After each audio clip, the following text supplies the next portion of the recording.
Hi, welcome again to my channel. It's Julia here from English Prep Class. How have you been?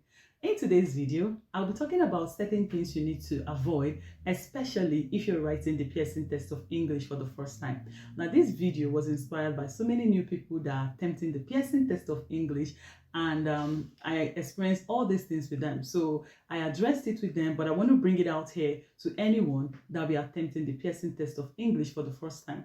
Or even if you've done it once or twice, these points too will also help you. Stay tuned to the end of this video so you know exactly the things I want to talk about. Now, the first on my list is do not be too quick to write the exam. Do not be too quick to write the exam. How do I mean? Now, so many people, before they even meet you to help them in the tutorials for the exam, they've already booked this exam. This is an exam they haven't done before. They don't know what it entails. It's not just like the regular English language exam we do back in school. These people just go fix the exam. Someone will tell you, my exam is next week. Can you help me? And I'm like, come on, this thing is not magic. You need to know some things before you write this exam. PTE is different from the IELTS. So that is why there are certain things you need to put in place. There are certain things you need to know. You have to also put in work so that you can get a high score. Some people need 79. Some people need 65. Especially for those people looking for 79, you need to really put in the work. That doesn't mean if you're looking for 65, you should sit back and chill out. No, you should also know what to do. So do not be too quick to book for the exam. When you want to do the exam, if you want to practice on your own, try it out first and see how you're faring. But if it's something that is not really coming easy, then get a tutor or someone that will take you through the tutorials. And when they take you through the tutorials, you understand what they're supposed to teach you before you go ahead and book the exam. Now, I'm not saying that I'll be the one to tell you when to book the exam. Of course not. I know some people will say, oh, I'll tell you when to book the exam when you're ready. I mean, some people might look all ready, but when they go write the exam, many things might just go wrong. So it's not about me telling you when to go write the exam. It's me telling you, take your time first. Understand the tips, the tricks, and the strategies about this exam, because I mean, this is what this exam really entails. If you can understand the tips, the tricks, and the strategies, then you go put in some work, practice, then you also try out the Pearson official mock test. That way, when you see your score, you might be either gingered to book for the exam, or you can decide to practice a little more on your own before you finally book for the exam and then go sit for the exam. So don't be in a hurry to book for the Pearson test of English exam. The second point you should note today is you not preparing adequately for the exam.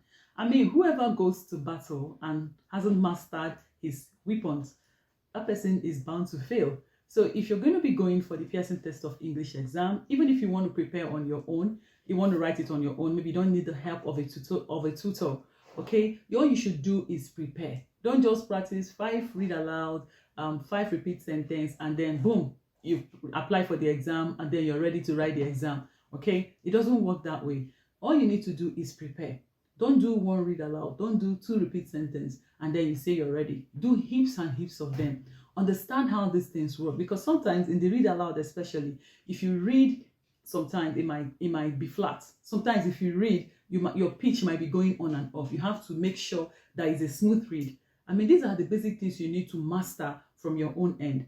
Also, if you're making use of a tutor, you should also, after the classes, you should go back, try to practice. Now, why I'm saying this is that sometimes you teach students and you ask some of them, oh, how far have you been practicing? And all you hear from them, oh, no, I've just been watching YouTube channels, that's enough for me. I don't need to practice. And in my head, I'm like, really? I mean, recently I had to tell one, no, it doesn't work like that. You have to put in work. You have to go back. After you have been taught or done some practices in class, you have to go back and see if you can still get the same answers on your own. There's need for you to practice adequately.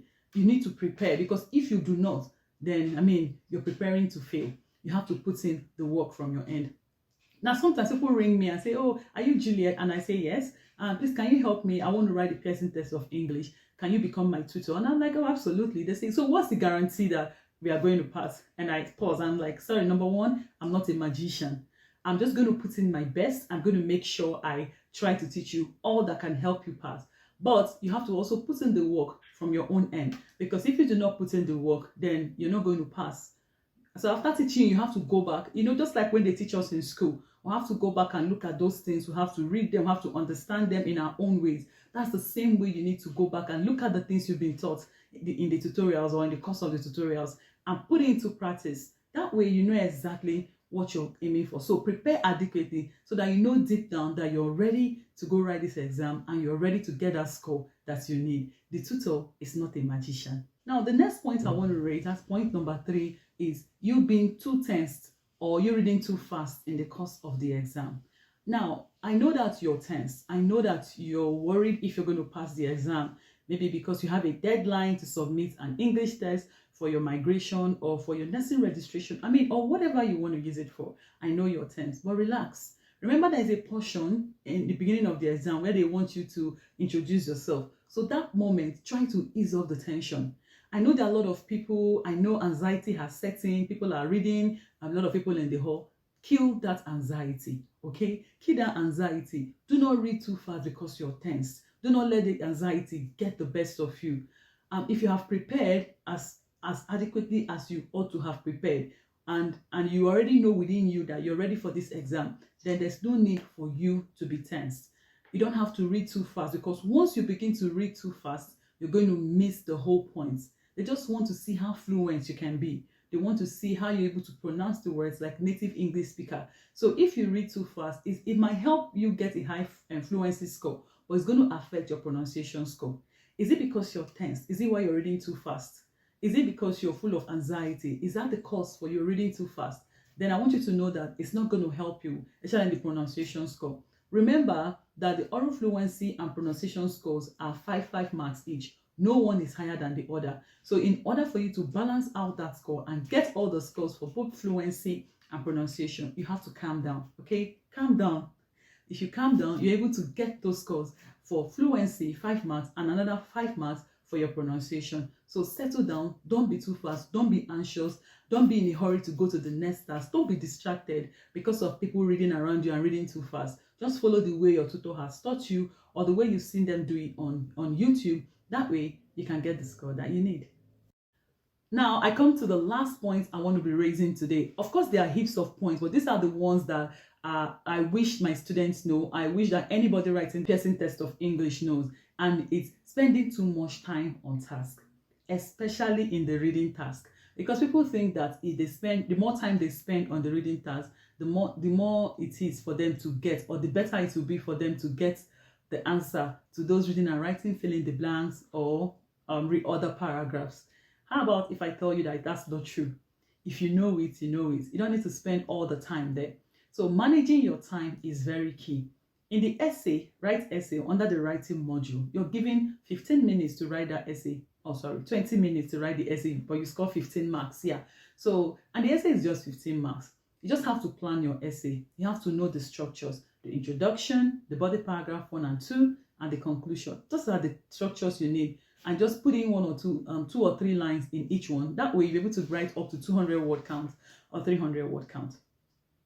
In the reading and writing, fill in the blanks. Well, let's say in the reading module, you just have between 29 to 31 minutes to finish those tasks or finish the task in that module. If you spend more than 5 minutes on one question in the reading and writing, fill in the blank, because you have 5 to 6, you're not going to finish up the other task in the reading. So time management is very important.